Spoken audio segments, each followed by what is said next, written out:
Congress met yesterday with the acting director of ICE, Immigration and Customs Enforcement, about the Trump administration's plans for the 11 million undocumented immigrants living in this country. Afterwards, Texas Congressman Castro, a Democrat who was in that meeting, tweeted the following, quote, "After attending the ICE meeting, it's hard not to conclude that President Trump has started his mass deportation plan." I asked Congressman Castro for his reaction to the draft memo published today. Well, it is obviously very disturbing, the idea that you would use all those National Guardsmen to come after undocumented immigrants. It makes me believe what I said yesterday, which is after sitting in the meeting with ICE, it feels like Donald Trump has started his mass deportation plan. What made you say that from that meeting? What does that mean? Well, you can imagine there were so many questions that were asked of the director, Director Homan, and also the other gentlemen who were there with ICE. And we basically asked them, who all are you going after and who is off the table?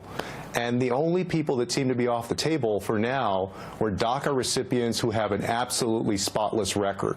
So you'll notice in the news there have been a few DACA recipients who have been picked up, and those folks had some other offense attached.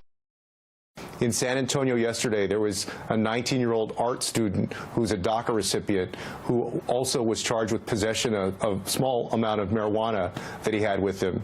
And so that's another offense.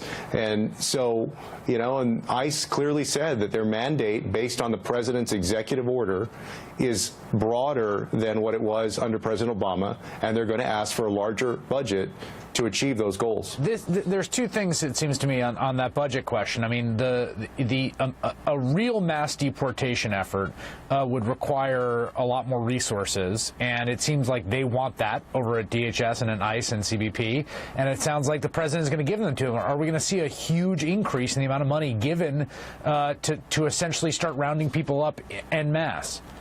I have no doubt that there will be an attempt at a big increase. How much is unclear right now, but you know, the Republicans sitting in that room yesterday, several of them, if not all of them, agree with basically deporting a lot more people. And from what it sounded like, Chairman Goodlatte at one point, you know, he said he basically wanted to deport all of them. I took that to mean all 11 million undocumented immigrants. Wait, the House Republican Judiciary Chair said that? Well, sure. I was sitting right next to him, and at one point during the presentation, when somebody was talking about how many people would be rounded up, he made a comment, you know, hopefully everybody. You know, and so that wasn't verbatim what he said, but that was pretty close to it. And so I think if you ask him, he probably wouldn't disagree.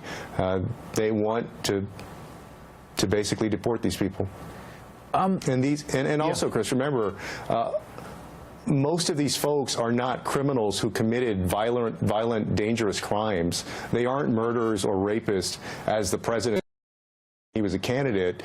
These are people that have been here many years, who've raised families, who've been peaceful, who have paid taxes, who have not gotten into trouble. They're folks who have become part of the fabric of our American communities. And we seem to be in a period right now where there's very little heart out there among some for folks like that. Are you scared about what's going to happen? Yeah, I mean, you know, I guess there's a lot of anxiety, and I feel it too. And I think other folks who represent communities like mine feel it. And the way we feel it is nothing like the way that the families of undocumented immigrants are feeling it right now. Many of whom we should say are American citizens. That's right. You know, remember, it's not just the immigrants themselves, but they often have children or other relatives who are full-fledged U.S. citizens. So we can't just think that we're impacting one person's life and that's it. You know, you're really impacting oftentimes a whole family, many of whom are United States citizens. All right, Congressman Castro, thanks for your time. Appreciate it.